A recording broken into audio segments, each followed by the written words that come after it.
Good morning all. Myself Ravindra Punia, PGT Chemistry, Suraj School, Bhiwadi.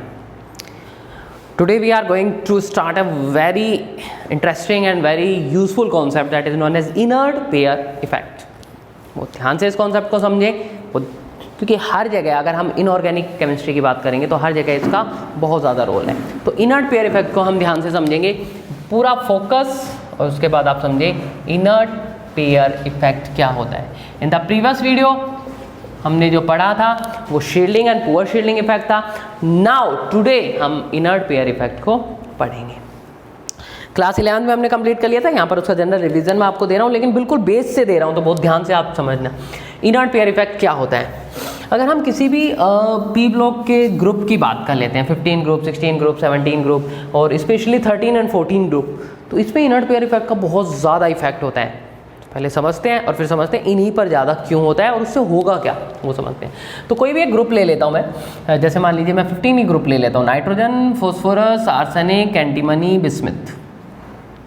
इन 16 group oxygen, sulphur, selenium, tellurium और polonium. तो inert pair effect है क्या, बहुत ध्यान से समझना. कन्फिग्रेशन लिखूंगा, समझ आएगा आपको. ये ग्रुप नंबर 15 है, ग्रुप नंबर 16 है. ग्रुप नंबर 15 की जनरल इलेक्ट्रॉनिक कन्फिग्रेशन क्या होती है, वो होती है NS2NP3. तो यहाँ लिखता हूँ मैं 2S2 2P3, यहाँ आएगा 3S2 3P3, 4S2 4P3, 5S2 5P3 and 6S2 6P3. ध्यान से समझना. अगर मैं यहाँ से यहाँ की बात करता हूँ, नाइट्रोजन से फॉस्फोरस की, तो नाइट्रोजन के पास जो शेल है उसके अंदर इलेक्ट्रॉन है 2S2 2P3. इसके ये नाइट्रोजन का हो गया. नाइट्रोजन से मैं जाता हूँ फॉस्फोरस पर, तो जब मैं ये न्यूक्लियस है इसका शेल फॉस्फोरस है 3S2 3P3 और फॉस्फोरस से आगे गया आर्सेनिक, वो हो गया 4S2 4P3. तो बहुत ध्यान से समझना एक चीज, 2S2 2P3 के अगर मैं पीछे देखूं तो वो है 1S2. ये कंप्लीट कॉन्फ़िगरेशन हो गई. यहाँ पर जो लास्ट इलेक्ट्रॉन है उन पर रिपल्शन किसका लग रहा है, एस का. रिपल्शन मतलब बहुत ध्यान से देखना, ये न्यूक्लियस है, ये पहला इलेक्ट्रॉन, ये दूसरा इलेक्ट्रॉन, ये तीसरा इलेक्ट्रॉन, ये चौथा इलेक्ट्रॉन, ऐसे फिल है. तो जो लास्ट इलेक्ट्रॉन होता है उसके ऊपर रिपल्शन लगता है, ऐसे ये रिपल करते हैं ना भाई, इलेक्ट्रॉन को रिपल करेंगे, ये रिपल कर रहे हैं, धक्का मार रहे हैं, इसे बोलते हैं शील्डिंग इफेक्ट. सिंपल है, रिपल्शन शील्डिंग इफेक्ट. तो ये शील्डिंग इफेक्ट है. होगा क्या इससे भाई, धक्का मारेंगे तो ये दूर चला जाएगा ना, साइज बढ़ जाएगा. यहां अगर हम बात करें तो यहां पर भी रिपल्शन किसका है, 1S2 2S2 2P6, इनका रिपल्शन है इस पर. तो ये सारे S और P के इलेक्ट्रॉन है. अब कहानी देखना यहां पर क्या होगी. यहां पर S और P के इलेक्ट्रॉन के साथ साथ एक 3D10 भी घुसा हुआ है बीच में. तो यहां पर जो रिपल्शन है ना इलेक्ट्रॉन का, उसमें d ऑर्बिटल भी आ रहा है. अब कहानी ध्यान से समझना कि जब अंदर से धक्का लगता है उसे हम कहते हैं शील्डिंग इफेक्ट. तो S और P के जो इलेक्ट्रॉन होते हैं वो इस इफेक्ट को बहुत अच्छे से करते हैं, इस रिपल्शन को बहुत अच्छे से करते हैं, ये शेप की वजह से उनका. लेकिन D और F की अगर हम बात करें तो उनका रिपल्शन बहुत पुअर होता है उनकी शेप की वजह से, क्योंकि वो आउट ऑफ द प्लेन होते हैं, बहुत दूर होते हैं. देखने में तो हमें सेम लग रहे हैं लेकिन वो बहुत दूर होते हैं, प्लेन में उनका प्लेन ही दूसरा होता है, तो रिपल्शन बहुत वीक होता है. तो अगर D यहाँ आ गया तो इसका रिपल्शन क्या होगा, वीक. उससे क्या हुआ, देखो यहाँ से यहाँ जब हम गए, नाइट्रोजन से फॉस्फोरस हम जब गए तो साइज बढ़ा. क्यों बढ़ा, क्योंकि अंदर से धक्का लगा, साइज बढ़ गया. यहाँ से यहाँ हम जाएंगे, साइज तो अभी भी बढ़ेगा. देखो जब आप नंबर ऑफ इलेक्ट्रॉन बढ़ाओगे, भाई यहाँ सिर्फ इतने इलेक्ट्रॉन थे, यहाँ उससे 10 ज़्यादा हो गए, यहाँ उससे 18 ज़्यादा हो गए, तो इलेक्ट्रॉन बढ़ेंगे, शेल बढ़ेगी, साइज तो अभी भी बढ़ेगा. लेकिन यहाँ से यहाँ गए रिपल्शन बहुत अच्छा था क्योंकि सारे S और P के थे. यहाँ से यहाँ गए तो रिपल्शन थोड़ा सा इसकी वजह से वीक हो गया. इन 10 इलेक्ट्रॉन ने कोई रिपल्शन नहीं लगाया जो लगाना चाहिए था.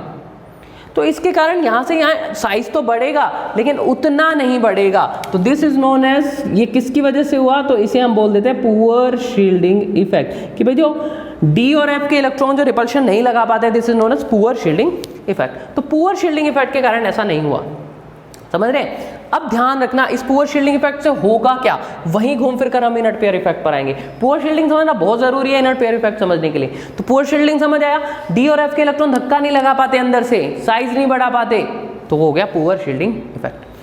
पुअर शील्डिंग से हुआ क्या, बहुत ध्यान से समझना, बहुत ध्यान से, कि ये मान लीजिए इसको पकड़ लेता हूं मैं 4s को, इस पर लगना चाहिए था 100 यूनिट का रिपल्शन, बहुत ध्यान से समझना, 100 यूनिट का रिपल्शन लगना था, लगा 50 यूनिट का रिपल्शन सिर्फ। तो ये न्यूक्लियस से दूर होना चाहिए था क्योंकि रिपल्शन ज्यादा होता, लेकिन अब कम लगा है तो ये न्यूक्लियस से जितना होना चाहिए था उससे थोड़ा पास है। भाई न्यूक्लियस से इसकी जो डिस्टेंस है वो ये होनी चाहिए थी, लेकिन क्योंकि रिपल्शन कम लगा इसलिए अब इसकी डिस्टेंस ये है, पहले ये यहाँ होना चाहिए था, अब ये यहाँ है, तो न्यूक्लियस से डिस्टेंस घट गई इसकी। तो इस पर न्यूक्लियस का अट्रैक्शन, बहुत ध्यान से सुना, इस पर न्यूक्लियस का अट्रैक्शन होना चाहिए था कम, है ज्यादा, क्योंकि भाई रिपल्शन नहीं मिला ना, अंदर से दूर नहीं गया, पास है। तो जितना इसके ऊपर ये अट्रैक्शन डिस्टेंस डिपेंडेंट है ना, ये अट्रैक्शन इतना होना चाहिए था, डिस्टेंस इतनी होनी चाहिए था, अट्रैक्शन कम होना चाहिए था, लेकिन क्योंकि ये पास आ गया तो अट्रैक्शन हो गया ज्यादा। अगर न्यूक्लियस से अट्रैक्शन हो गया ज्यादा तो बहुत ध्यान से समझना, इस इलेक्ट्रॉन को बाहर निकालना है और इस इलेक्ट्रॉन को बाहर निकालना है, बताओ किसमें ज्यादा एनर्जी लगानी पड़ेगी। भाई ये दूर था तो आराम से इसको ले जाते, अब ये पास आ गया, अट्रैक्शन ज्यादा है तो हमें ज्यादा मेहनत करनी पड़ेगी, समझ रहे हो। ऐसे ही जब मैं इससे इस पर जाऊंगा तो फिर से डी भी आएंगे और एफ भी आएंगे, शील्डिंग इफेक्ट बहुत ज्यादा पूरा हो जाएगी, अट्रैक्शन बढ़ जाएगा और यहाँ अट्रैक्शन बहुत ज्यादा बढ़ जाएगा, समझ रहे हो। तो अट्रैक्शन बढ़ने से क्या होगा कि ये इलेक्ट्रॉन बहुत आराम से बाहर निकलकर बॉन्ड बना सकते थे, लेकिन क्योंकि ये थोड़ा पीछे रह गया, अट्रैक्शन ज़्यादा है, तो अब इंटरेक्शन इतना ज़्यादा है कि ये बॉन्ड पार्टिसिपेशन नहीं कर पा रहे, ये बॉन्ड पार्टिसिपेशन से मना कर देते हैं, वी आर नॉट अवेलेबल। इनके ऊपर इंटरेक्शन इतना बढ़ जाता है, अट्रैक्शन इतना बढ़ जाता है कि जो इन्हें बॉन्ड बनाना चाहिए था नहीं बना पाते।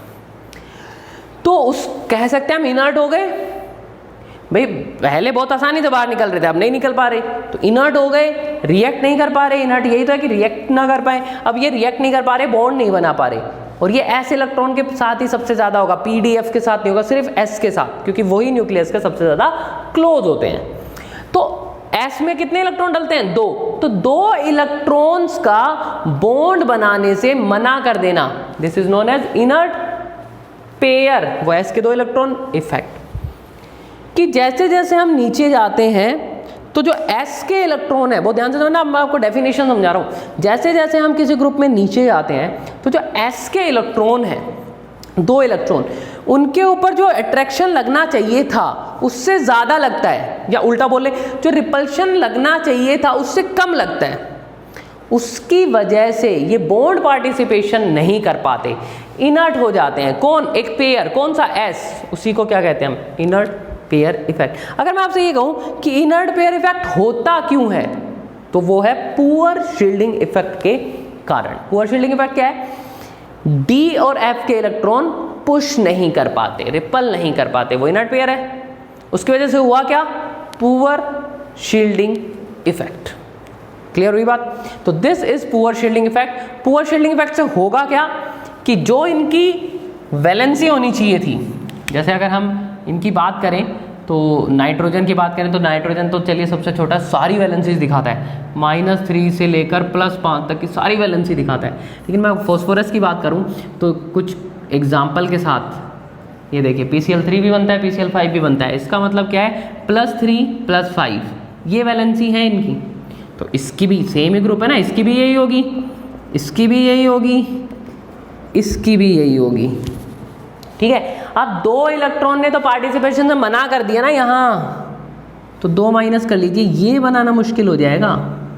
2 इलेक्ट्रॉन ऐड करके, भाई 2 इलेक्ट्रॉन ऐड करके तो ये बना दे, तो ये तो PCl3 PCl5 बना सकता है। लेकिन अगर मैं Sb की बात करूं, अब क्वेश्चन कैसे आएगा और कैसे आपको करेंगे कि भाई SbCl3 और SbCl5 बताओ दोनों में से कौन ज्यादा स्टेबल। तो भाई इनर्ट पेयर इफेक्ट है ना, ये ज्यादा स्टेबल, 5 इलेक्ट्रॉन तो पार्टिसिपेट, 2 तो मना ही कर देंगे ना पार्टिसिपेट से, तो 3 ज्यादा स्टेबल।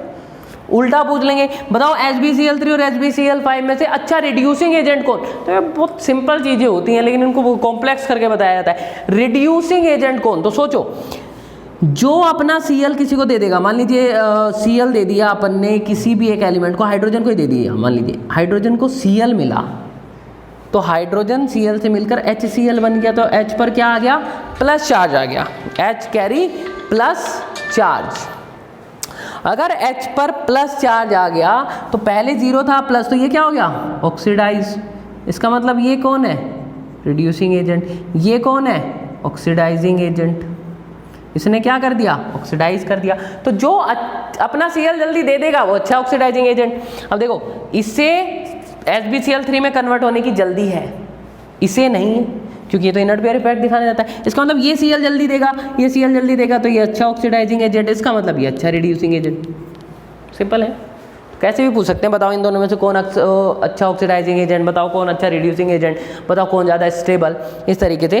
तो आपको ध्यान रखना है कि भाई वैलेंसी देखें और वहाँ पता करें इनर्ट पेयर इफेक्ट, 2 वैलेंसी कम करके स्टेबिलिटी के ऊपर फोकस करें।